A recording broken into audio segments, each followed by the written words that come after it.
যে আমাদের বই পুস্তকে, আমাদের সিলেবাসে যে শেখানো হচ্ছে যে বানর থেকে মানুষ তৈরি হয়েছে, এটা তাদের যে জায়গায় তারা সবচেয়ে বেশি ধোঁকা খায় সেটা হচ্ছে বানরের ডিএনএর সাথে মানুষের ডিএনএ বেশি মিলে। কেননা কোরআনে এবং হাদিসে এরকম দলিল আছে যে আল্লাহ বানু ইসরাইলের একদল মানুষকে কিসে পরিণত করে দিয়েছিলেন? বানরে পরিণত করে দিয়েছিলেন। মানে মানুষ থেকে অন্য কোনো প্রাণীতে রূপান্তর হওয়া, মানুষের এই শরীর থাকতেই দুটো প্রাণীতেই রূপান্তর হওয়া সম্ভব। একটা কি বানর আর একটা শুকুর। ঘটেছে আসলে মানুষ থেকে বানর, তারা ধরে নিয়েছে কি বানর থেকে মানুষ। এর পরের আয়াতে আমরা প্রবেশ করতেছি। এর পরের আয়াতে আল্লাহ সুবহানাহু ওয়া তাআলা সম্পূর্ণ একটি নতুন আলোচনা শুরু করতেছেন, যেটা মানুষ সৃষ্টির ইতিহাস। কি সৃষ্টির ইতিহাস? মানুষ সৃষ্টির ইতিহাস। আমাদের স্কুল কলেজের সিলেবাসে এখন ঢুকানো হচ্ছে যে মানুষ বানর থেকে এসেছে, হচ্ছে না? হচ্ছে না। আর এখানে আল্লাহ কোরআনে এবার মানুষ সৃষ্টির ইতিহাস বলবে। وَإِذْ قَالَ رَبُّكَ لِلْمَلَائِكَةِ إِنِّي جَاعِلٌ فِي الْأَرْضِ خَلِيفَةً قَالُوا أَتَجْعَلُ فِيهَا مَنْ يُفْسِدُ فِيهَا وَيَسْفِكُ الدِّمَاءَ وَنَحْنُ نُسَبِّحُ بِحَمْدِكَ وَنُقَدِّسُ لَكَ قَالَ إِنِّي أَعْلَمُ مَا لَا تَعْلَمُونَ। আগে অনুবাদ করি, তারপরে ব্যাখ্যা করছি। ওয়াইদ ক্বালা রাব্বুকা, যখন আপনার প্রতিপালক ফেরেশতাদেরকে বললেন, মুহাম্মদ সাল্লাল্লাহু আলাইহি ওয়াসাল্লামকে বলা হচ্ছে। ওয়াইদ ক্বালা রাব্বুকা লিল মালায়েকা, যখন আপনার প্রতিপালক ফেরেশতাদের বললেন, ইন্নী জাইলুন ফিল আরদি খলিফা, আমি পৃথিবীতে খলিফা তৈরি করতে যাচ্ছি, খলিফা বানাতে যাচ্ছি। তখন ফেরেশতারা উত্তরে বললেন, আতাজআলু ফিহা মান ইউফসিদু ফিহা ওয়া ইয়াসফিকু দিমা, আপনি কি পৃথিবীতে এমন কাউকে সৃষ্টি করতে চান যারা পৃথিবীতে ফাসাদ এবং ফিতনা সৃষ্টি করবে, রক্ত প্রবাহিত করবে? অথচ আমরা ফেরেশতারা আপনার তাসবিহ পাঠ করছি এবং আপনার তাকদীস করছি, আপনার পবিত্রতা বর্ণনা করছি। সুবহুল কুদ্দুস, সুবহুল তাসবিহ পাঠ করা, কুদ্দুস তাকদীস বর্ণনা করা, আব্দুল কুদ্দুস আমরা সবাই। قال إني أعلم ما لا تعلمون, আল্লাহ উত্তরে বললেন, আমি যা জানি তোমরা তা জানো না, আমি যা জানি তোমরা তা জানো না। এবার আমরা আসি ব্যাখ্যায়। আল্লাহ সুবহানাহু ওয়া তাআলা খলিফা বানাতে চাইলেন। খলিফা মানে কি? এটা নিয়ে অনেক অনেক মতভেদ বিতর্ক আছে।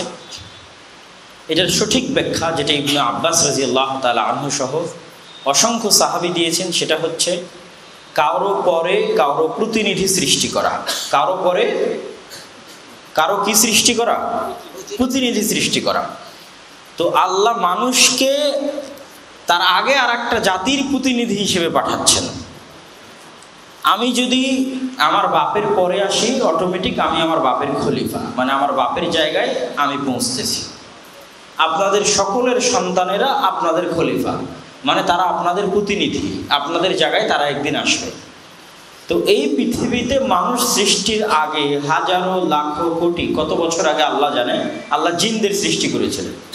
কাদের সৃষ্টি করেছিলেন? জিনদের সৃষ্টি করেছিলেন।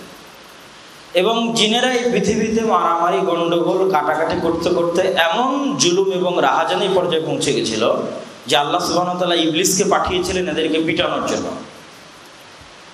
ইবলিসও জিনদের অন্তর্ভুক্ত, কিন্তু সে আল্লাহর অনেক কাছের বান্দা ছিল।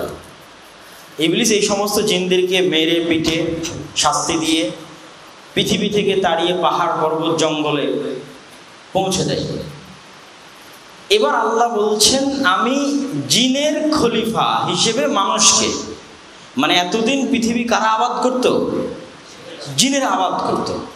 এখন জিনদের পরে এই পৃথিবী আবাদ করার জন্য আমি আর একটা জাতি বানাতে যাচ্ছি, খলিফা। এই অর্থে আল্লাহ এখানে খলিফা শব্দটা ব্যবহার করেছে। তথা এই পৃথিবীতে আগে এক জাতি আবাদ করত, এখন তাদের পরে আর এক জাতি এই পৃথিবী আবাদ করবে, তাদেরকে আল্লাহ সৃষ্টি করতে যাচ্ছেন জিনদের খলিফা হিসেবে, জিনদের পরবর্তী জাতি হিসেবে।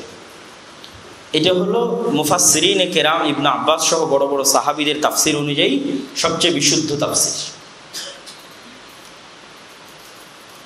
তো এবার ফেরেশতারা কেন বললেন যে আতাজআলু ফিহা মান ইউফসিদু ফিহা ওয়া ইয়াসফিকু দিমা, এমন কাউকে সৃষ্টি করবেন যারা ফিতনা ফাসাদ করবে? এটা কি আমাদের উপর রাগ করে বা আমাদের উপর হিংসা করে ফেরেশতারা বলেছেন?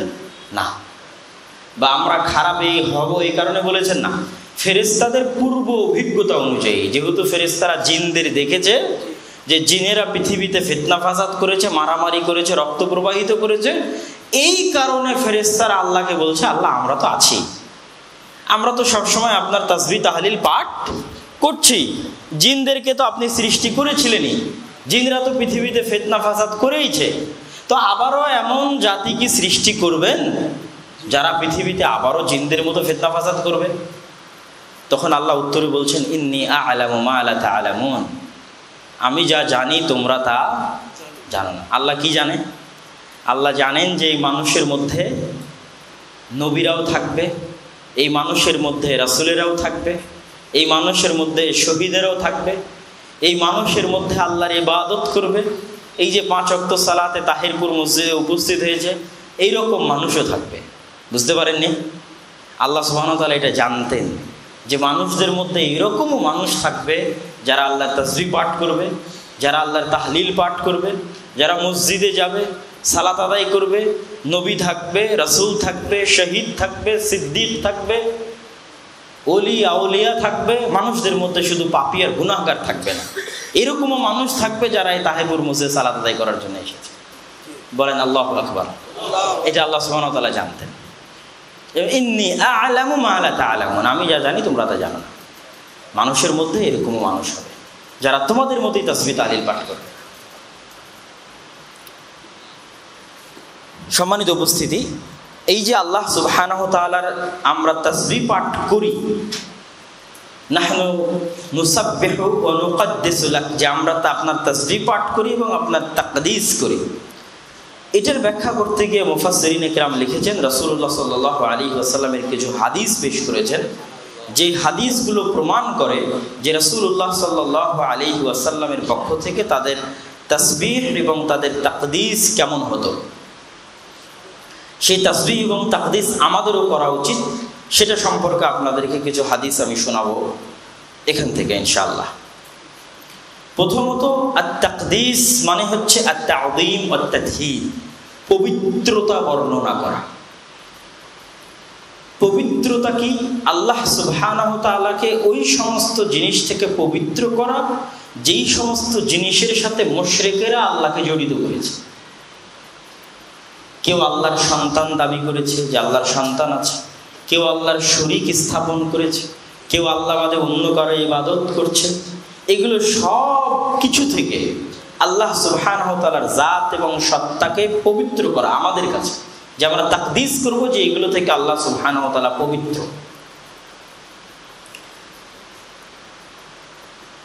তো এই তাকদীস এবং এই তাসবিহ সম্পর্কে আবু যর আল গিফারি রাদিয়াল্লাহু তাআলা আনহু থেকে বর্ণিত, তিনি বলেন, রাসূলুল্লাহ সাল্লাল্লাহু আলাইহি ওয়াসাল্লামকে জিজ্ঞেস করা হলো, আইয়ুল কালামে আফদল, হে আল্লাহর নবী সবচেয়ে উত্তম বাক্য কি? তখন রাসূলুল্লাহ সাল্লাল্লাহু আলাইহি ওয়াসাল্লাম বললেন, মাসতাফাল্লাহু লিমালাইকাতিহি, যেই বাক্যটা ফেরেশতারা সব সময় আল্লাহর জন্য বলে এবং আল্লাহ ফেরেশতাদেরকে সব সময় বলার জন্য শিখিয়েছেন, যেটার কথা ফেরেশতারা কোরআনে বলছে যে আল্লাহ আমরা আপনার তাসবিহ তাহলিল পাঠ করি, আপনার তাসবিহ তাকদীস করি, তো মানুষ কেন সৃষ্টি করবেন? সেটা কি তাসবিহ, কি তাকদীস? ওটাই সবচেয়ে উত্তম বাক্য। সেটা কি? সুবহানাল্লাহি ওয়া বিহামদিহি সুবহানাল্লাহিল আযীম। এর মধ্যে আল্লাহ সুবহানাহু ওয়া তাআলার তাসবিহ আছে। এটা ফেরেশতারা সবসময় আল্লাহ সুবহানাহু ওয়া তাআলার জন্য পাঠ করে থাকে। যেটার কথা ফেরেশতারা হাওয়ালা দিচ্ছে আল্লাহকে যে আল্লাহ আমরা তো আপনার তাসবিহ পাঠ করি, সেটা কি? সুবহানাল্লাহি ওয়া বিহামদিহি সুবহানাল্লাহিল আযীম। তো আল্লাহ যখন আমাদের বিষয়ে আশা পোষণ করেছে যে মানুষদের মধ্যে এমন মানুষ থাকবে যারা এরকম তাসবিহ পাঠ করবে, তো আমাদের তাসবিহ পাঠ করা উচিত না উচিত না? উচিত। কেন আল্লাহ বলেছেন, ইন্নী আ'লামু মা লা তা'লামুন, তোমরা যেটা মনে করছো সব মানুষ সেরকম হবে না, আমার কিছু প্রিয় বান্দাও থাকবে যারা তোমাদের মতোই তাসবিহ পাঠ করবে ইনশাআল্লাহ।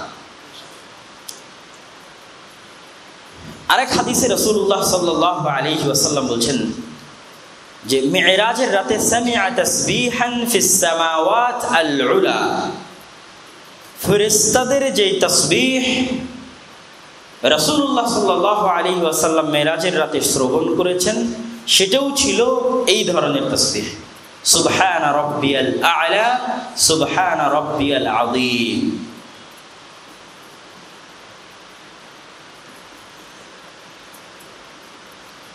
এরপরের আয়াতে, তবে এর আগে আরেকটা কথা বলে নিই, যে এখানে আল্লাহ সুবহানাহু ওয়া তাআলা মানব সৃষ্টির ইতিহাস বললেন। আল্লাহ আদম আলাইহিস সালাতু ওয়াস সালামকে সৃষ্টি করবেন, এবং সামনে এই সূরা বাকারাতেই আরও বিস্তারিত বর্ণনা আসবে আদম আলাইহিস সালাতু ওয়াস সালামের সৃষ্টির এবং জান্নাত থেকে তাদের বের হওয়ার ঘটনা। তারপরেও এখানে যেহেতু আলোচনার শুরুতে কথাটা বলেছিলাম, সেটার একটা উত্তর দিয়ে রাখি, যে আমাদের বই পুস্তকে, আমাদের সিলেবাসে যে শেখানো হচ্ছে যে বানর থেকে মানুষ তৈরি হয়েছে, এটা তাদের যে জায়গায় তারা সবচেয়ে বেশি ধোঁকা খায়, সেটা হচ্ছে বানরের ডিএনএর সাথে মানুষের ডিএনএ বেশি মিলে বৈজ্ঞানিকভাবে। এই কারণে তারা কি মনে করে যে বানর থেকে হয়তো আস্তে আস্তে বিকৃত হতে হতে মানুষ হচ্ছে। কিন্তু আমি জানি না, সত্য মিথ্যা আল্লাহ ভালো জানে। আমার মন বলে যে যদি বানরের সাথে মানুষের ডিএনএ মিল খায়, তো মানুষ থেকেই বানর পরিণত হওয়ার কারণে, কেননা কোরআনে এবং হাদিসে এরকম দলিল আছে যে আল্লাহ বানু ইসরাইলের একদল মানুষকে কিসে পরিণত করে দিয়েছিলেন? বানরে পরিণত করে দিয়েছিলেন। এবং আল্লাহর নবীর ভবিষ্যৎবাণী আছে যে আমার উম্মতের একদল মানুষ যারা গান বাজনায় মত্ত থাকবে, তারা বানরে এবং শূকরে পরিণত হবে।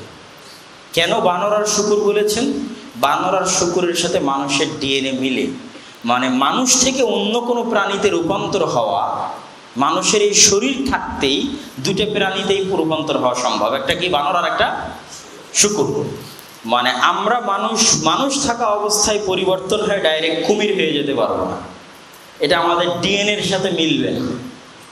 কিন্তু আল্লাহর নবী ভবিষ্যৎবাণী করেছে আমার উম্মতের একটা অংশ গান বাজনায় মত্ত থাকার কারণে কি হবে? বানর আর শূকর হবে। তো বিজ্ঞান কি বলছে? বানর আর শূকরের ডিএনএর সাথে মানুষের ডিএনএ মিলে, তো এই জন্য মানুষ বানরে পরিণত হয়ে যেতে পারে যদি আল্লাহ চান। মানুষ শূকরে পরিণত হয়ে যেতে পারে যদি আল্লাহ চান।